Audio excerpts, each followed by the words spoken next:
কিভাবে নগদ অ্যাপসের মাধ্যমে ডিজিটাল প্রিপেড ইলেকট্রিক মিটারের টাকা রিচার্জ করতে পারবেন সেটাই আজকে দেখাবো। তো রিচার্জ করার জন্য প্রথমেই আপনার নগদ অ্যাপ্লিকেশনে প্রবেশ করতে হবে।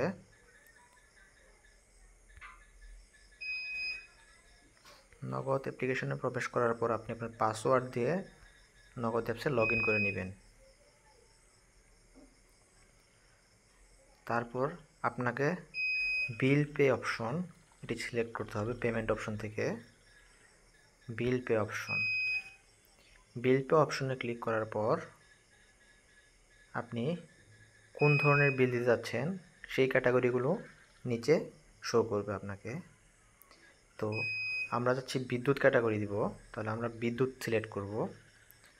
তারপর বিদ্যুতের ভিতরে কোন কোন কোম্পানিগুলো বিদ্যুৎ সরবরাহ করছে সেগুলো দেখাবে। তা আমরা যেহেতু পিডিবির প্রিপেড মিটারে রিচার্জ করব, তাই পিডিবি প্রিপেড সিলেক্ট করব। তারপর আপনাকে সেখানে মিটারের নাম্বারটি দিয়ে দিতে হবে, যেটি মিটারের গায়ে লেখা থাকবে এবং মিটারের সাথে দেওয়া কার্ডেও দেওয়া থাকতে পারে। আপনি সেই নাম্বারটি এখানে প্রবেশ করিয়ে দিবেন। আমি আমার নাম্বারটি দিয়ে দিলাম। তারপর কত টাকা আপনি রিচার্জ করতে চাচ্ছেন সেই টাকার পরিমাণটি এখানে উল্লেখ করে দিবেন। আমি 500 টাকা দিয়ে দিলাম। তারপর পরবর্তী বাটনে ক্লিক করব। তারপর পরবর্তী বাটনে আপনাকে শো করবে মিটারটি কার নামে রেজিস্ট্রেশন করা। এটা হচ্ছে মিটারটি কার নামে আপনি নিয়েছেন রেজিস্ট্রেশন করে তার নামটি শো করবে এবং নাম্বারটি পুনরায় শো করবে। নামটি মিলিয়ে যদি সঠিক পান আপনারা পরবর্তী অপশনে ক্লিক করবেন।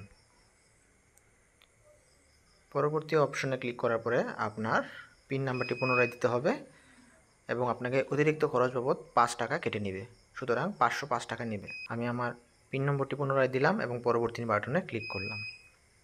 তারপর ট্যাপ অপশনে ধরে রাখবেন।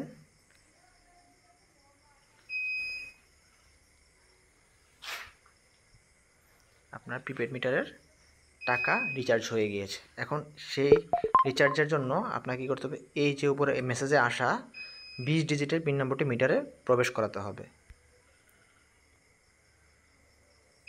এই 20 ডিজিটের পিন নাম্বারটি আপনি মিটারে প্রবেশ করে এন্টার চাপলেই আপনার 500 টাকা মিটারে রিচার্জ হয়ে যাবে।